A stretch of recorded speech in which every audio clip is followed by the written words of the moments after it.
Hello, welcome back everyone. Last class में हमने देखा कि फिजिक्स का बेसिक्स क्या है, उसका पार्ट 1 देखा।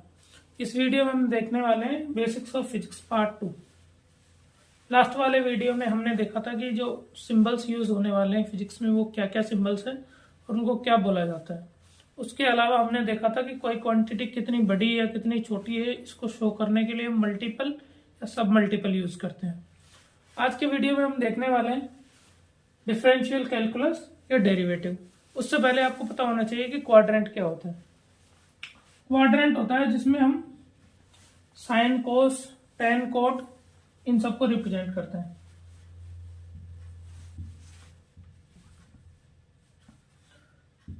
इसमें जो फर्स्ट क्वाड्रेंट, इसको हम बोल देंगे सेकंड क्वाड्रेंट, इसको बोल देंगे थर्ड क्वाड्रेंट, और ये हो गया फोर्थ क्वाड्रेंट। निर्देशांक ज्यामिति में आपने पढ़ा होगा 10th क्लास में, उसी को हम आगे कंटिन्यू करते हैं। हर एक क्वाड्रेंट कितनी डिग्री का होता है? 90 डिग्री का होता है। दूसरा क्वाड्रेंट भी 90 डिग्री का, थर्ड क्वाड्रेंट भी 90 डिग्री का, और फोर्थ क्वाड्रेंट भी होता है 90 डिग्री का। तो चारों क्वाड्रेंट मिलकर कितना होता है? 360 डिग्री। तो जब हम ग्राफिकल रिप्रेजेंटेशन करते हैं, ग्राफिकल रिप्रेजेंटेशन करने के लिए हमें दो एक्सिस चाहिए होती है। एक वो एक्सिस, अगर मान लो हमारे पास जो फंक्शन है वो क्या फंक्शन है? y बराबर एफ ऑफ एक्स। मतलब y जो क्या है? वेरिएबल। x के साथ में y क्या करेगा? वेरी करेगा। अगर इस ग्राफ को रिप्रेजेंट करें, अगर मान लो कि x की पोजीशन इस तरह से चेंज होती जा रही है, तो y की पोजीशन भी x के रिस्पेक्ट में क्या होती जा रही है? चेंज होती जाती है। तो इस तरह का हमारे पास क्या बन जाता है? ग्राफ बन जाता है। तो डिफरेंशियल कैलकुलस में हम क्या करते हैं कि स्लोप निकालने की कोशिश करते हैं। अब इसको थोड़ा बड़ा कर देते हैं हम यहाँ पे। हम ये मान लेते हैं कि ये हमारे पास जो क्या है वो क्या है? एक ग्राफ बना हुआ है हमारे पास। ये हमारे पास होगी एक्स एक्सिस और ये हमारे पास क्या है? Y axis. तो अगर मान लो किसी एक पर्टिकुलर टाइम t1 में x की वैल्यू ये है और x2 की वैल्यू वो है, ये x1 है, ये x2 है। वही अगर हम y एक्सिस पे देखें तो y1 की वैल्यू ये है और y2 की वैल्यू क्या हो जाएगी? ये। तो अगर मान लो हम इसके बीच में डिस्टेंस या सपोज r है, या हम इसको और क्या बोल सकते हैं? d है। इसको हम r बोल सकते हैं या क्या बोल सकते हैं? d बोल सकते हैं। तो इस वाले एंगल में let suppose this is theta. अगर हम इसमें क्या निकालना चाहें? Tan theta. तो टेन थीटा क्या हो जाएगा? टेन थीटा होता है परपेंडिकुलर डिवाइडेड बाय बेस। तो हमारे पास परपेंडिकुलर क्या है? Delta of y divided by delta of x। पिछले वीडियो में हमने बताया था कि डेल्टा किसको रिप्रेजेंट करता है? डेल्टा रिप्रेजेंट करता है डिफरेंस को। अब हम डेल्टा y को क्या लिख सकते हैं? y2 माइनस y1, और डेल्टा x को लिख सकते हैं x2 माइनस x1। तो यहां पे जो टेन थीटा निकल के आ रहा है, हमारे पास क्या निकल के आ रहा है? Delta y by delta x। अब अगर मान लो ये दूरी काफी ज्यादा है कि x1 और x2 की वैल्यू काफी ज्यादा है, तो हम इसको डेल्टा के रूप में लिख सकते हैं कि डिफरेंस के रूप में लिख सकते हैं।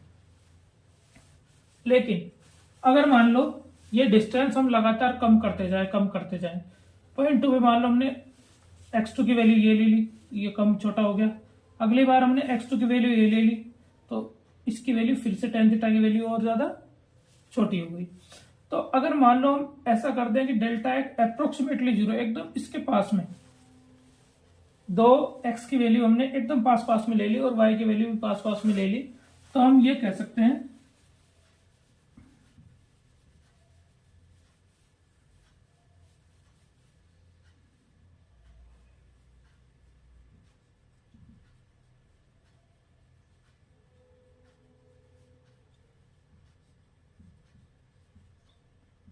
अगर limit delta x tends to 0, उस केस में यहाँ क्या हो जाएगा, हम टेन थीटा को लिख सकते हैं dy बाई डी एक्स।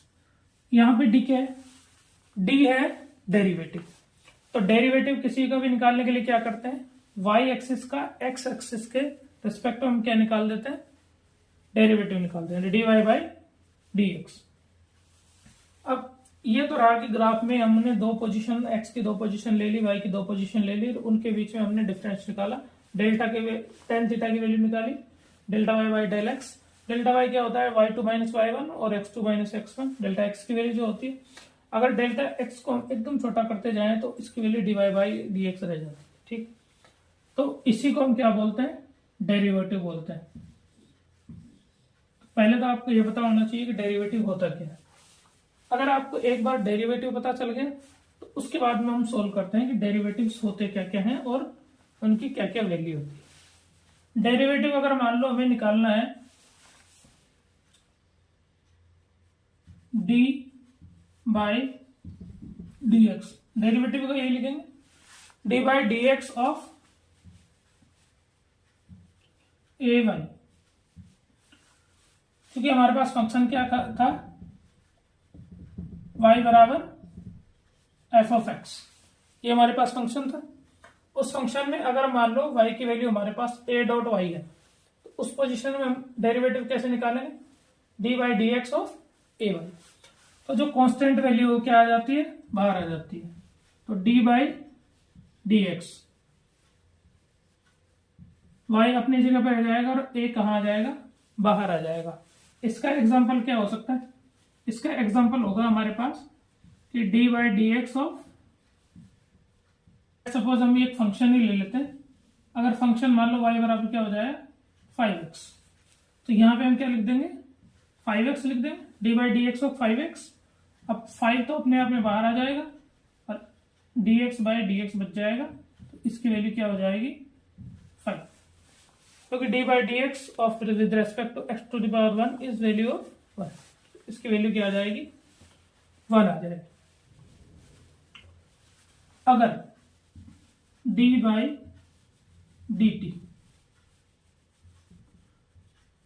अगर हम फंक्शन y की x की बजाय नहीं t के रिस्पेक्ट में निकाले तो उसकी वैल्यू कैसे निकलती है, मल्टीप्लाई कर देंगे, तो dx से dx कैंसिल आउट हो जाएगा, तो हमारे पास जो बच जाएगी वो वैल्यू क्या बच जाएगी, वो हमारे पास बच जाएगी dy बाई डी टी। ठीक है, अगला जो डेरिवेटिव हम निकालने वाले हैं इस लिस्ट में हमारे पास, अगर मान लो वेरिएबल हमारे पास एक से ज्यादा हो जाए, ऐसा जरूरी तो नहीं है फिजिक्स में कि एक ही वेरिएबल रहेगा, अगर वेरिएबल बढ़ जाए तब हम क्या करेंगे, दो वेरिएबल के लिए d by d x of u dot v, दो वेरिएबल है, सपोज यू भी वेरिएबल है और वी भी वेरिएबल है, उस कंडीशन में हम क्या करेंगे, u dot d v by d x plus v dot d u by d x. एक वेरिएबल को बाहर निकालेंगे और दूसरे का डेरिवेटिव करेंगे, प्लस में दूसरा वेरिएबल बाहर निकालेंगे और पहले का डेरिवेटिव करेंगे। ठीक, अगर मान लो दो वेरिएबल दिए गए हैं लेकिन वो मल्टीपल में नहीं, वो कहाँ है, डिवीजन में, d by d x of u by v, इसकी वैल्यू क्या हो जाएगी, कैसे निकालते हैं, 1/v² d u by d x minus of u d v by d x. तो ये तो क्या है, कुछ बेसिक डेरिवेटिव्स हैं जो हमें पता होनी चाहिए अगर कैलकुलेशन करनी है, हमें क्वेश्चन सॉल्व करना है। इनके अलावा भी काफी डेरिवेटिव्स होते हैं, इनको हम 1 बाय 1 करके देख लेते हैं। तो जो अगला डेरिवेटिव है हमारी लिस्ट में वो है d u by d, d u by d v का अगर हमें डेरिवेटिव निकालना है तो कैसे निकालेंगे, सबसे पहले u का डेरिवेटिव निकालेंगे x के रिस्पेक्ट में, उसके बाद में v का डेरिवेटिव निकालेंगे x के रिस्पेक्ट में। तो हम इसका निकालेंगे d u by d x divided by d v by d x. Derivative of sine x होता है कोस एक्स और डेरिवेटिव ऑफ कोस एक्स होता है माइनस का sine x. Derivative of tan x होता है sec square x. Derivative of cot x होता है minus of cosec square x. Derivative of sec x ये होता है tan x sec x. Derivative of cos x जो होता है वो क्या होता है cot x into cosec x. Derivative of e to the power x जो कि एक्सपोनेंशियल फंक्शन है।